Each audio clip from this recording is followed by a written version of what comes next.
부활이 없다는 사두개인들이 그날 예수께 와서 물어 이르되 선생님이여, 모세가 일렀으되 사람이 만일 자식이 없이 죽으면 그 동생이 그 아내에게 장가들어 형을 위하여 상속자를 세울지니라 하였나이다. 우리 중에 칠형제가 있었는데 마지가 장가들었다가 죽어 상속자가 없으므로 그 아내를 그 동생에게 물려주고 그 둘째와 셋째로 일곱째까지 그렇게 하다가 최후에 그 여자도 죽었나이다. 그런즉 그들이 다 그를 취하였으니 부활 때 일곱 중에 누구의 아내가 되리이까? 예수께서 대답하여 이르시되 너희가 성경도 하나님의 능력도 알지 못하는 거로 오해하였도다.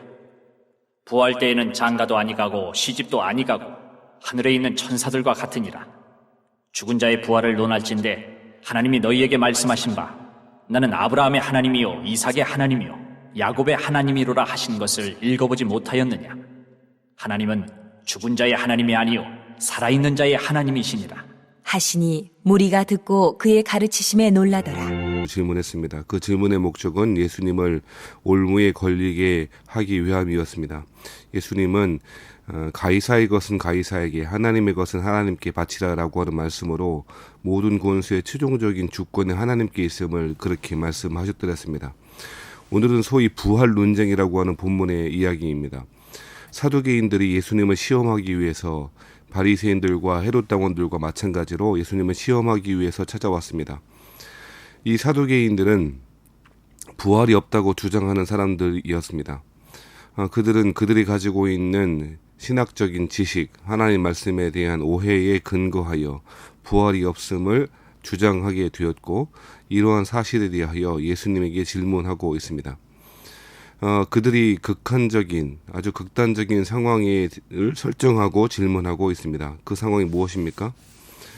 어떤 사람이 칠형 중에 7형제가 있었는데 마지가 장가들어서 죽고 상속자도 없고 그 아내를 그 동생에게 물려주었고 둘째와 셋째, 일곱째까지 그렇게 하다가 최후에 그 여자도 죽었다라고 그렇게 이야기합니다.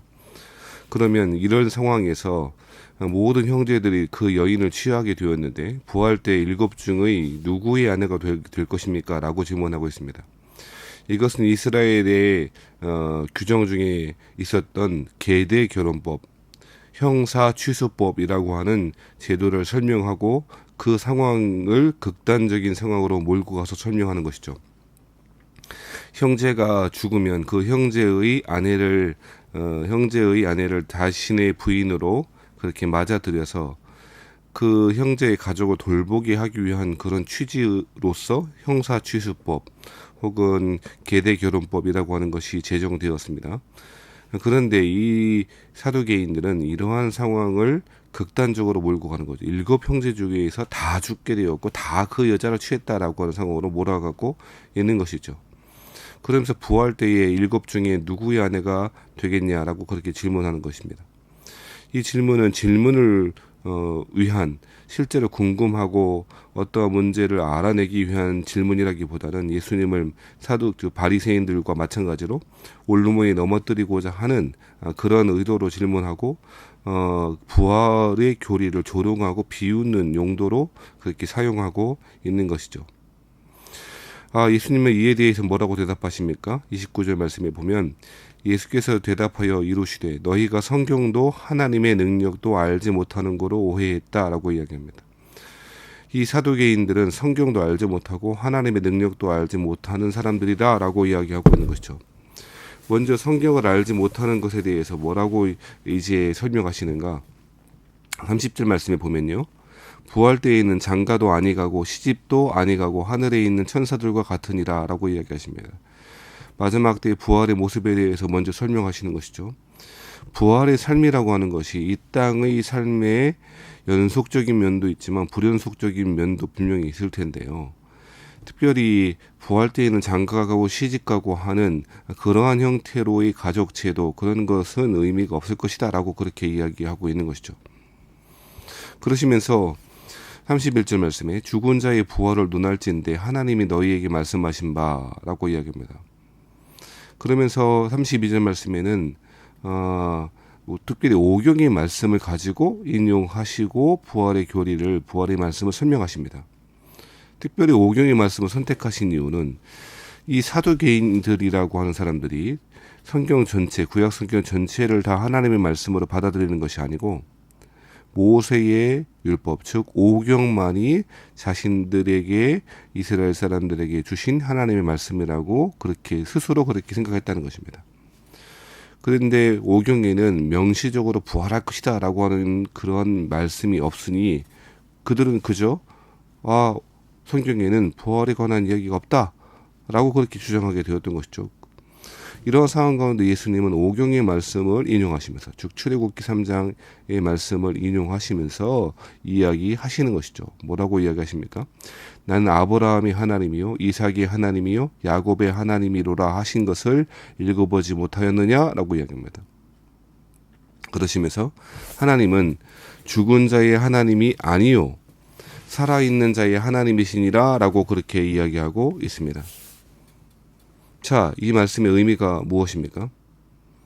과거에 죽은 조상들, 즉 아브라함, 이삭, 야곱 이런 사람들이 지금 죽게 되었는데요. 지금 출애굽기 3장을 인용하는 것이니까 만약에 그들이 여전히 죽어있는 상태라면 하나님은 살아있는 자의 하나님이 아니고 죽은 자의 하나님일 수밖에 없지 않습니까? 하나님은 살아계신 하나님입니다. 하나님은 살아있는 자의 하나님이시기도 합니다. 그 32절 끝에 있는 말씀이죠. 하나님은 죽은 자의 하나님이 아니요 살아있는 자의 하나님이시라 라고 하는 말씀이 있지 않습니까? 그러니까 하나님이 살아있는 자의 하나님이시다 라고 하는 말이 맞다면 이 아브라함과 이삭과 야곱은 살아있는 자가 되어야 한다 라고 그렇게 설명하고 있는 것이죠. 다르게 설명해 본다면 아브라함이 이미 죽은 사람이라면, 과거의 사람이었다면, 과거의 사람으로 살 수밖에 없는 그런 존재였다면 나는 아브라함의 하나님이었다라고 과거 시대로 그렇게 말씀해야 맞을 것입니다. 나는 이삭의 하나님이었다, 야곱의 하나님이었다라고 그렇게 말해야 맞는 것이겠죠. 그러나 하나님은 현재 시제의 동사를 사용하셔서 이 부활의 현재성, 살아있음을 강조하고 있는 것이죠. 아브라함, 이삭, 야곱이 부활해서 현재에도 살아있음을 암시하고 있는 것입니다. 이처럼 모세 오경에도 부활에 관한 생각들이 분명히 나와 있는 것이죠. 사랑하신 여러분, 그들이 인정하고 있는 오경에도 하나님이 하나님의 능력으로 부활을 가르치고 이야기하고 있음을 그렇게 가르치고 있는 것이죠.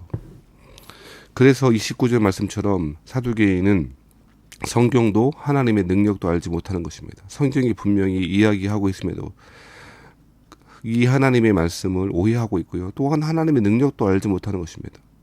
무슨 이야기입니까? 하나님이 무에서 유를 창조하셨죠.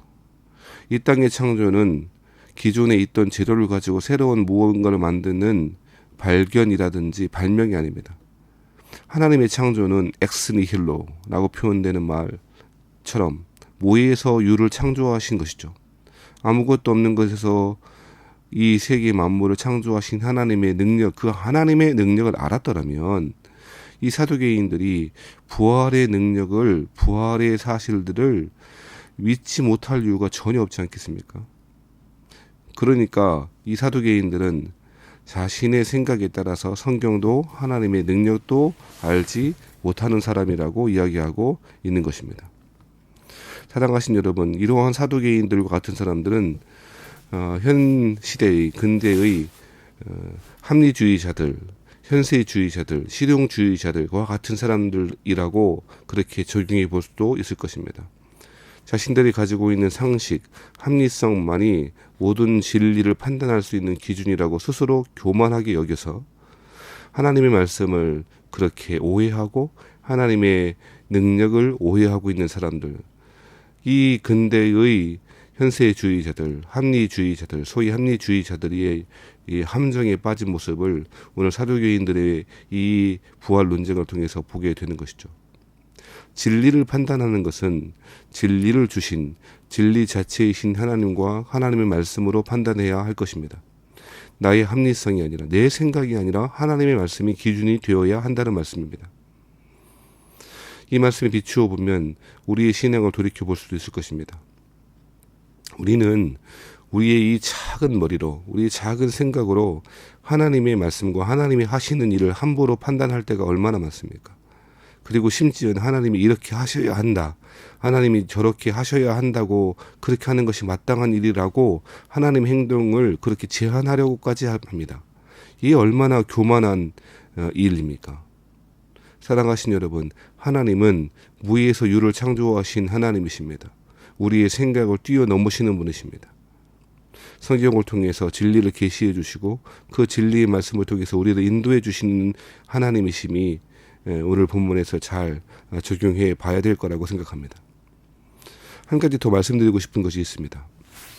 이 사두개인들이 부활이 없다라고 그렇게 생각하고 주장했던 이유는 성경에, 오경에 부활에 관한 이야기가 없어서가 아니고 더 실제적인 이유도 있었습니다. 그것은 그 사두개인들이 종교 권력과 부와 물질에 취해 있었기 때문인 것입니다. 사두개인들은 말 그대로 사독의 후예들입니다. 제사장 그룹이었습니다. 제사장 그룹들이 타락하게 되어졌을 때 그 성전 제도를 통해서 얼마나 많은 권력과 힘과 부를, 돈들을 긁어 모았는지 모르겠습니다. 그러니까 그들의 입장에서 보면 부활이 있는 거나 있는지 없는지 확인할 수 없는 그 부활을 믿는 것보다는 이 땅에서 자신의 권력에 취하여 살아가는 것이 훨씬 더 좋은 사람인 것입니다. 즉, 하나님의 말씀을 통해서 자신의 삶을 바라보는 것이 아니고 자신이 있는 처지와 상황을 통해서 하나님의 말씀을 보고 있는 그런 사람들이 바로 사두개인이었다는 것입니다. 사랑하시는 세원학교의 성도 여러분, 하나님의 말씀은 우리의 삶과 신앙과 신학에 있어서 유일무이한 기준입니다. 하나님의 말씀에 따라 우리의 삶을 조종하는 것이 올바른 길입니다. 그것이 복된 길입니다. 복 있는 사람은 주의 말씀을 주야로 묵상하고 그 말씀을 묵상한 대로 살아가는 사람이 복 있는 사람인 것입니다. 악인은 그렇지 않습니다. 이 사두개인들의 함정과 오류가 오늘날에도 얼마나 많이 벌어지고 있는지 모르겠습니다. 사랑하시는 성도 여러분, 우리는 또한 그렇지 않은지 돌이켜보면 좋겠습니다. 이 땅에 취하여, 이 땅의 삶에 취하여 부활의 능력도 하나님의 말씀도 오해하고 있지는 않은지, 부활에 관한 교리는 알고 있지만, 믿고 있지만 실제로 그 부활의 삶을 살아가지 못하는 안타까운 상황 가운데 있지는 않는지, 오늘 주의 말씀을 묵상함을 통하여 우리의 삶을 돌이켜보시고 하나님의 능력으로 부활의 영광의 빛 가운데 살아가시는 저와 여러분 되시기를 주의 이름으로 축원합니다.